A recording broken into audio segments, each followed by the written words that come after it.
نحمده ونصلي على رسوله الكريم أما بعد فأعوذ بالله من الشيطان الرجيم بسم الله الرحمن الرحيم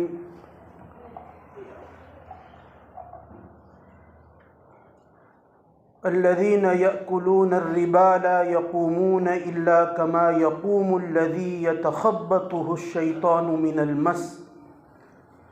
ذلك بأنهم قالوا إنما البيع مثل الربا وأحل الله البيع وحرم الربا وقال الله تبارك وتعالى يا أيها الذين آمنوا اتقوا الله وذروا ما بقي من الربا إن كنتم مؤمنين فإن لم تفعلوا فأذنوا بحرب من الله ورسوله وقال النبي صلى الله عليه وسلم الربا 70 جزءا أيسرها أن ينكح الرجل أمه أو كما قال عليه الصلاة والسلام وقال النبي صلى الله عليه وسلم إن الربا وإن كثر فإن عاقبته تصير إلى قل او کما قال علیہ الصلاۃ والسلام۔ بزرگان محترم اور معزز سامعین، انتہائی مختصر وقت میں انتہائی اہم عنوان لے کر آپ کی خدمت میں حاضر ہوا ہوں۔ اللہ جل جلالہ عم نوالہ نے انسان کو زندگی گزارنے کے لیے مال عطا فرمایا۔ عامتاً ہمارا خیال یہ ہے کہ مال یہ ایک بیکار، غیر مفید، خراب، غافل کر دینے والی اور اللہ کی یاد اور اللہ کے دھیان سے ہم کو ہٹا دینے والی چیز ہے۔ لیکن جب ہم مال کے اوپر دوسرے رخ سے اگر غور کرتے ہیں تو مال یہ انتہائی اہم چیز ہے۔ انسان کی بقا، انسان کی ذات کی بقا اور انسان کی عبادات اور اطاعت، ان تمام کا مدار مال کے اوپر ہے۔ اگر انسان کو زندہ رہنا ہے، انسان کو اپنی ذات کی اگر حفاظت کرنی ہے تو مال اس کو استعمال کرنا پڑے گا، مال اس کو حاصل کرنا پڑے گا، مال اس کو اپنی زندگی میں اس کو استعمال کرنا پڑے گا، کھانا پڑے گا، اس کو پینا پڑے گا، پہننے کے لیے اس کو کپڑے چاہیے، یعنی کہ زندگی کے ہر گوشے میں انسان کو مال کا محتاج ہے۔ اور صرف زندگی گزارنے کے لیے ہی نہیں، بلکہ اگر اللہ تعالیٰ کی کما حقہ اگر اطاعت کرنی ہے، اگر ہمارے دنیا میں پیدا کرنے کا جو مقصد ہے عبادت، اطاعت، فرما برداری، بندگی، اللہ تعالیٰ کے منشے کے مطابق زندگی گزارنا، اگر اس مقصد کو اگر کما حقہ اگر پورا کرنا ہے تب بھی ہمیں مال چاہیے۔ نماز پڑھنی ہے تو ہمیں مال چاہیے، اس لیے کہ سطر کا چھپانا اور دیگر جو اس کے شرائط وغیرہ پائے جاتے ہیں اس کے لیے مال ضروری ہے۔ روزہ رکھنا ہے، اس کی سحری کے لیے، افطاری کے لیے، تمام چیزوں کے لیے مال ضروری ہے۔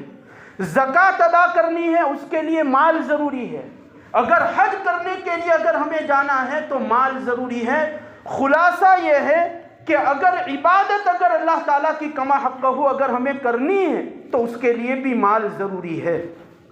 اگر اس نقطۂ نظر سے اور اس پہلو سے اگر ہم اس میں غور کریں گے تو یہ غیر معمولی چیز ہے، انتہائی اہم چیز ہے۔ لیکن اس مال کو حاصل کرنے کے اور آمدنی کو لینے کے اسلام نے اور شریعت نے حلال راستے بتلائے اور حرام سے ہمیں روکا ہے۔ اب اس کے جو حرام راستے ہیں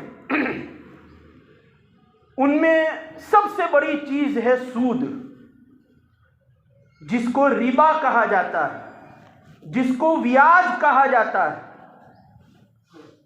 میں نے آپ کے سامنے جو آیات تلاوت کی سورہ بقرہ کی تیسرے پارے کے آخری رکوعات کی یہ ایک آیت ہے، پورا رکوع ربا کے متعلق نازل ہوا، اور یہ آیت شریفہ جو ہے وہ فتح مکہ کے موقع پر نازل ہوئی ہے، جب حضرت عباس ام محترم جناب نبی کریم صلی اللہ علیہ وسلم کے چچا جب مسلمان ہوئے، اس وقت یہ آیت جو ہے وہ نازل ہوئی فتح مکہ کے موقع پر۔ اب یہ جو سود بیاج ہے اس کی متعدد صورتیں ہیں، بہت مختصر وقت میں، کہ پہلی صورت تو اس کی یہ ہے جو عام ہے کہ ایک آدمی دوسرے کو قرض دیتا ہے، ایک آدمی ضرورت مند ہے، محتاج ہے، وہ کسی مالدار کے پاس، صاحب استطاعت کے پاس وہ قرض لینے کے لیے گیا، وہ آدمی اس کی حاجت کو پورا کرنے کے لیے قرض دیتا ہے، لیکن ساتھ میں شرط لگاتا ہے، معاہدہ کرتا ہے، یا اشاروں کنایوں میں کہتا ہے اس سے کہ اگر اس تاریخ تک تو نے قرض واپس نہیں کیا تو اتنے فیصد زیادہ دینا پڑے گا۔ اگر 1000 روپے تو قرض لے جا رہا ہے، 1 مہینے کے بعد اس کو واپس لوٹانا، اگر نہیں لوٹا پایا تو 1000 کے اوپر 100 روپے مزید لوں گا، یعنی کہ 1100 روپے میں تجھ سے وصول کروں گا۔ یہ قرض کی صورت ہے، اس کو ربا القرض کہا جاتا ہے۔ جناب نبی کریم صلی اللہ علیہ وسلم کے زمانے میں جو سود کی شکل تھی وہ یہی تھی کہ اس وقت لوگ جو ہیں وہ قرض دیا کرتے تھے، لوگ جو ہے وہ دوسروں کی مدد کیا کرتے تھے، اور ان کو کہتے تھے کہ اس متعینہ مدت میں اگر تم نے اس کو نہیں لوٹایا تو میں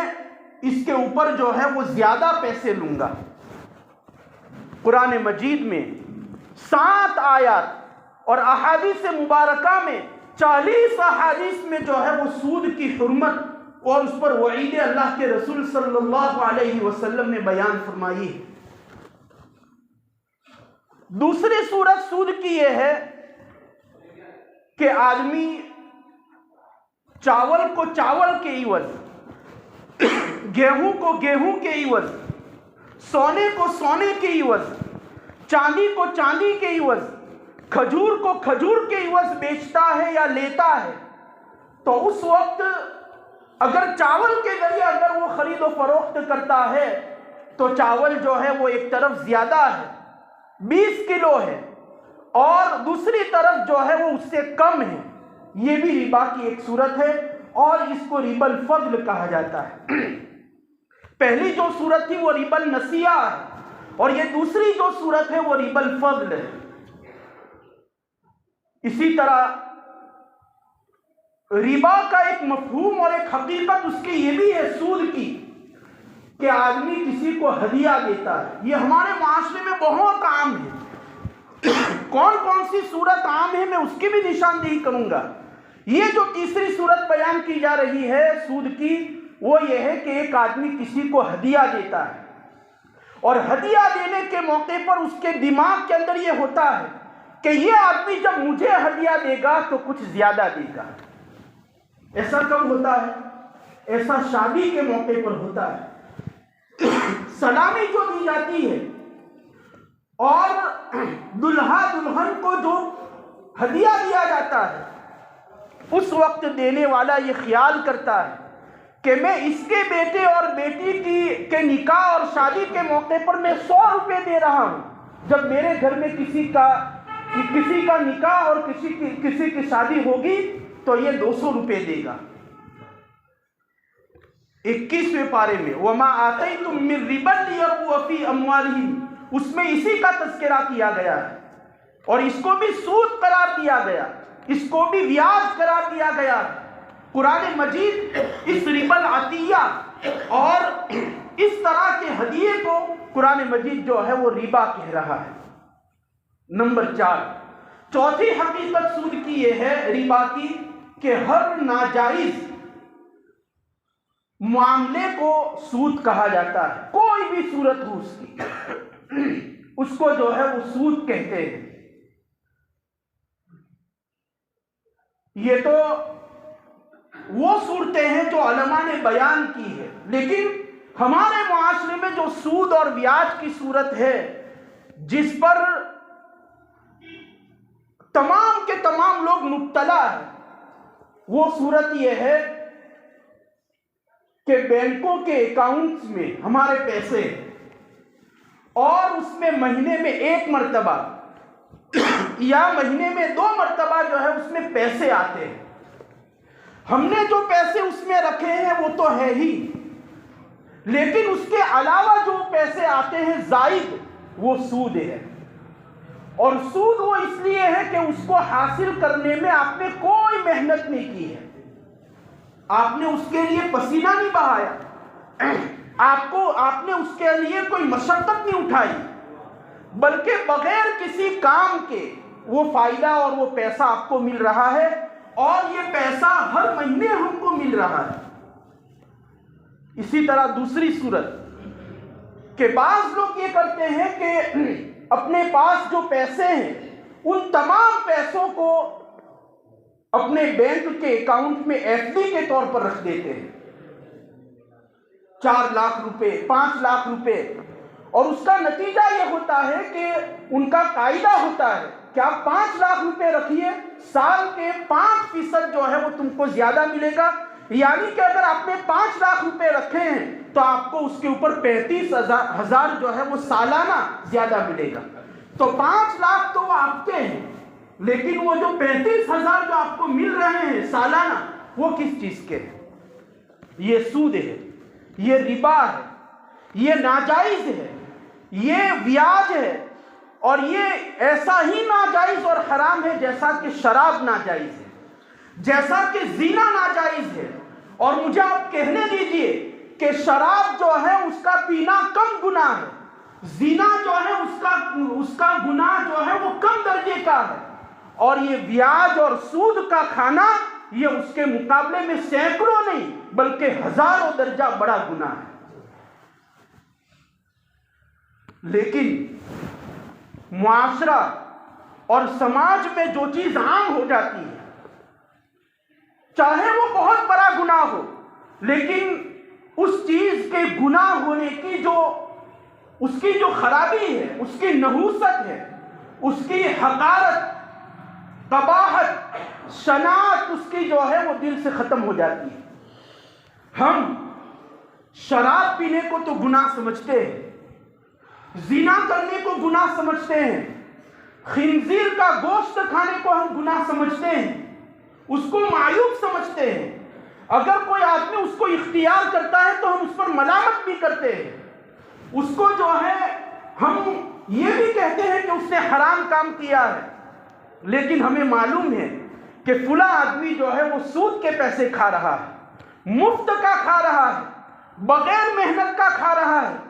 بینکوں کے اکاؤنٹ میں جو اس کے پیسے پڑے ہوئے ہیں اور ہر مہینے اور سالانہ اس کے بینک کے اندر جو پیسہ آ رہا ہے وہ اس کو کھا رہا ہے، لیکن کوئی اس منکر کے اوپر کوئی آدمی جو ہے وہ بول بھی نہیں سکتا۔ یہ بے حسی ہے، قرب قیامت کی علامت ہے۔ یہ قرب قیامت کی علامات میں یہ بیان کیا گیا ہے کہ آئندہ ایسا وقت آئے گا کہ منکر، بڑے سے بڑا منکر جو ہے وہ عام ہوگا، اور لوگ دوسرے کو کہہ نہیں پائیں گے کہ بھئی یہ منکر ہو رہا ہے، یہ برا ہو رہا ہے، یہ گناہ کیا جا رہا ہے۔ کرنے والا بھی جو ہے وہ اس سے غافل، جن لوگوں کے سامنے وہ کیا جا رہا ہے وہ بھی اس سے غافل، وہ بھی اس کو کہنے سے ڈرتے ہیں۔ یہ ہے بے حسی۔ زنا اگر آدمی کرتا ہے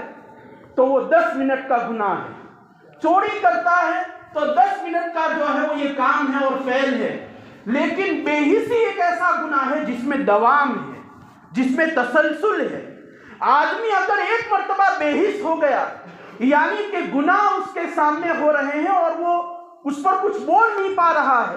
یا آدمی گناہ کر رہا ہے اور اس کو احساس نہیں ہو پا رہا ہے، 1 مہینہ اس طرح گزر گیا، 2 مہینے اس پر اس طرح گزر گئے، 3 مہینے اس پر اس طرح گزر گئے، سالوں سال گزرتے جا رہے ہیں اور یہ آدمی جو ہے وہ گناہوں میں مبتلا ہے۔ تو اس لیے یہ سود جو ہے وہ حرام ہے، ناجائز ہے، اور اس کی کوئی صورت جو ہے وہ ہم جائز نہیں کہہ سکتے کہ بھئی یہ سود اللہ کے رسول کے زمانے میں نہیں تھا، یہ تو اب آیا ہے، جب اس وقت یہ نہیں تھا اور اب اس کا وجود ہوا ہے تو اب یہ جائز ہونا چاہیے۔ شراب اس وقت جو ہے وہ گندے مٹکوں کے اندر بنائی جاتی تھی، مٹی کے برتنوں میں بنائی جاتی تھی، اور آپ یہ کہے کہ بھئی اس گندے برتن اور مٹی کے برتن میں بنی ہوئی شراب حرام ہے، قرآن میں اس کو حرام قرار دیا گیا۔ اب تو جو ہے وہ اسٹیل میں اور جو ہے وہ کانچ کی بوتل میں، چمکدار بوتل میں صاف شفاف شراب ہے، اس کو پینے میں کیا حرج ہے؟ جس چیز کی حقیقت اور جس چیز کی ماہیت اور جس چیز کو گناہ ہونے کو شریعت نے بیان کر دیا، وہ تا صبح قیامت جو ہے وہ حرام اور ناجائز رہنے والی ہے۔ اس کی صورتیں بدل جائے، اس کا نام بدل جائے، اس سے اس کا حکم جو ہے وہ کبھی بدلتا نہیں۔ تو الغرض سود جو ہے وہ حرام ہے، اور اس پر گناہ کیا ہے؟ قرآن مجید کی جو آیات میں نے پڑھی، اس پر جو عذاب دیا جائے گا، اس کی جو شرعی سزائیں ہیں، ان میں پہلی سزا تو یہ ہے کہ الذین یأکلون الربا لا یقومون، کہ جو لوگ سود کھاتے ہیں، جو لوگ بیاج کھاتے ہیں، لا یقومون، قیامت کے دن وہ کھڑے نہیں ہو پائیں گے، مگر وہ اس طرح کھڑے ہوں گے کہ جیسا کہ ان کے اوپر آسیب کر دیا گیا ہے، جنات ان کو جو ہے وہ لگ گیا ہے، ان کی عقلیں جو ہے وہ زائل ہو چکی ہے، وہ لوگ مجنون ہو گئے ہیں، وہ لوگ جو ہے وہ پاگلوں کی طرح کا سلوک کریں گے۔ قیامت کے دن جن لوگوں کا یہ عالم ہوگا، جن لوگوں کی یہ حالت ہوگی، جن لوگوں کی یہ کیفیت ہوگی کہ جو پاگلوں کی طرح ہوں گے، جو مجنون ہوں گے، یہ علامت ہوگی اس بات کی کہ یہ دنیا میں سود کھا کر آیا ہوا ہے۔ یتخبطہ الشیطان من المس، کہ جنات جو ہے وہ ان کو لگ گیا ہے۔ آدمی کو جب جنات لگ جاتا ہے، جب اس کی عقل چلی جاتی ہے تو وہ کیسا سلوک کرتا ہے؟ اسی طرح کا سلوک یہ آدمی قیامت کے دن کرے گا۔ علماء نے آیت کریمہ کی تفسیر میں لکھا ہے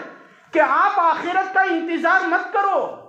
کہ سود کھانے والا، بیاج کھانے والا آخرت میں جو ہے اس کا وہ مجنون ہو جائے گا۔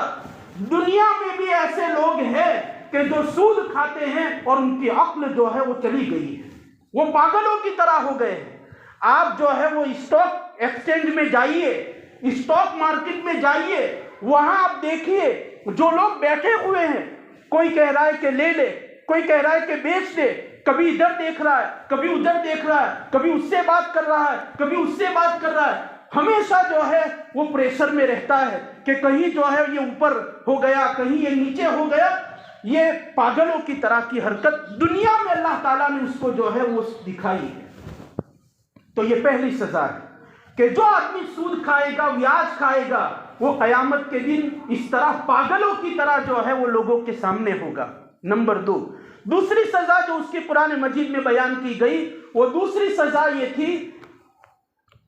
یمحق اللہ الربا ویربی الصدقات، اللہ تعالیٰ سود کھانے والے کا دیوالیہ نکال دے گا، کروڑ پتی سے وہ روڑ پتی ہو جائے گا، کوئی پیسہ اس کے پاس باقی نہیں رہے گا۔ ظاہر میں ہم دیکھیں گے کہ وہ مالدار بن رہا ہے، ظاہر میں ہم دیکھیں گے کہ سود کھانے والے کی بہت پراپرٹی جو ہے اس کی جائیداد ہے، لیکن اس کو ایک نہ ایک دن جو ہے وہ کم ہونا ہے۔ جناب نبی کریم صلی اللہ علیہ وسلم نے فرمایا ان الربا وان کثر فان عاقبته تصير الى كل، کہ سود کا جو مال ہے وہ آپ کو نظر آئے گا کہ بھئی یہ بڑھ رہا ہے، یہ بڑھ رہا ہے، ترقی ہو رہی ہے، مالدار بن رہا ہے، لیکن اس کو آخر میں نتیجتاً جو ہے اس کو کم ہونا ہی ہے۔ آپ مشاہدہ کر سکتے ہیں، مثال دینے کا اس کی کوئی ضرورت نہیں ہے، آپ دیکھ سکتے ہیں کہ جن لوگوں نے سود کے بنیادوں کے اوپر جو ہے وہ بینکوں سے لون لے رکھا ہے، وہ لوگ جو ہے وہ راستوں پر آ گئے۔ وقتی طور پر ضرورت پوری ہوگی، لیکن اللہ تبارک و تعالیٰ کے کلام میں جو وعید بیان کی گئی، جناب نبی کریم صلی اللہ علیہ وسلم کی حدیث میں جو وعید بیان کی گئی، میں اور آپ تو مسلمان ہیں، جس طرح میرا بولنا آپ کو نظر آ رہا ہے اور آپ کو یقین ہے کہ یہ آدمی بول رہا ہے، جیسا کہ آپ کو اپنے سننے کے اوپر یقین ہے، اس سے کہیں زیادہ یقین آپ کو اس بات کا ہونا چاہیے کہ جو بھی چیزیں قرآن اور حدیث میں بیان کی گئی ہے وہ پوری ہو کر رہے گی۔ تو یہ دوسرا نقصان تھا۔ نمبر 3، تیسرا نقصان اس کا یہ ہے، جو سب سے، یہ آخری بات بیان کر کے اپنی گفتگو کو ختم کرتا ہوں، کہ عقائد میں سب سے بڑا گناہ شرک ہے۔ ان اللہ لا یغفر ان یشرک بہ ویغفر ما دون ذلک لمن یشاء۔ تمام گناہ معاف ہو سکتے ہیں، لیکن اگر کفر اور شرک اگر کسی نے کیا ہے اس کی معافی نہیں ہے۔ یہ تو عقائد میں ہے، لیکن اعمال میں سب سے بڑا گناہ، آپ پوری شریعت کے اعمال کے اوپر ایک نظر دوڑائیے، نماز، روزہ، زکوٰۃ، حج، صدقات، خیرات، اپنی تمام کے تمام عبادات جتنی ہیں، آپ اپنے ذہنوں کے اندر جو ہے وہ اس کا تصور کیجئے۔ اعمال کے اندر سب سے بڑا گناہ اگر کوئی ہے تو وہ سود کھانا، بیاج استعمال کرنا، سب سے بڑا گناہ۔ اور اللہ تعالیٰ نے اس گناہ کی جو وعید ابھی تیسرے نمبر پر بیان کی ہے، اس میں جو اپنا رخ اختیار کیا ہے وہ انتہائی جلالی ہے۔ یا ایھا الذین آمنوا اتقوا اللہ وذروا ما بقی من الربا ان کنتم مؤمنین، کہ اگر تم سچے پکے مومن ہو تو ربا کو چھوڑ دو، سود کو چھوڑ دو۔ اگر نہیں چھوڑو گے تو اس کا مطلب یہ ہے کہ بھئی تم مومن نہیں ہو۔ اور آگے بیان کیا وَإِن لَمْ تَفْعَلُوا فَأْذَنُوا بِحَرْبٍ مِّنَ اللَّهِ وَرَسُولِهِ، کہ اگر اس آیت کریمہ کو سننے کے بعد اگر تم نے جو ہے وہ اپنے آپ کو بچایا نہیں، سود کو اگر استعمال کرتے رہے اور جو ہے اس کو اختیار کرتے رہے اور سودی لین دین اگر کاروبار اگر کرتے رہے، فَأْذَنُوا بِحَرْبٍ مِّنَ اللَّهِ وَرَسُولِهِ، اللہ اور اس کے رسول کی طرف سے اعلان جنگ کیا جاتا ہے۔ اللہ اور اعلان جنگ، رسول اور اعلان جنگ،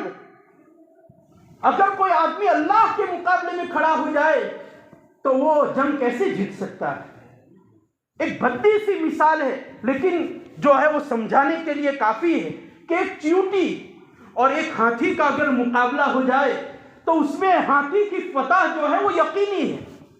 کروڑ اور لاکھوں کا لاکھ ہاتھیوں کو پیدا کرنے والا اللہ جب وہ مقابلے میں آ رہا ہے تو کیا کوئی ایک بندہ اور ایک بشر اور ایک انسان اس کا مقابلہ کر سکتا ہے؟ دو ہی گناہ پوری شریعت میں ایسے ہیں کہ جس پر لڑائی کا اور جنگ کا جو ہے وہ اعلان کیا گیا۔ ایک تو یہی جو میں نے بیان کیا کہ سود کھانے والے کے ساتھ اللہ تعالیٰ نے اعلان جنگ کیا ہوا ہے، اور دوسرا جس کو حدیث پاک میں بیان کیا، من عاد لی ولیا فقد، اس روایت میں بیان کیا گیا ہے کہ جو میرے ولی کے ساتھ اگر کوئی آدمی جو ہے وہ جنگ کرتا ہے، دشمنی کرتا ہے، اللہ تعالیٰ فرماتے ہیں کہ میں اس کے ساتھ اعلان جنگ کرتا ہوں۔ یہ دو ہی چیزیں جو ہے وہ ہے، کفر کے اوپر اعلان جنگ نہیں ہے، شرک کے اوپر اعلان جنگ نہیں ہے، زنا کرنے اور چوری کرنے کے اوپر اعلان جنگ نہیں ہے، لیکن سود کھانے کے اوپر اعلان جنگ ہے۔ اور ایک آخری بات، حدیث پاک میں جناب نبی کریم صلی اللہ علیہ وسلم نے فرمایا کہ اگر آپ کو یہ سوچنا ہے کہ بھئی سود کا گناہ کتنا ہے، تو ایک روایت بیان کی گئی کہ سود کے گناہ کے 70 درجات ہیں، اس کے 70، اور اس کا ادنا درجہ گناہ کا وہ ہے کہ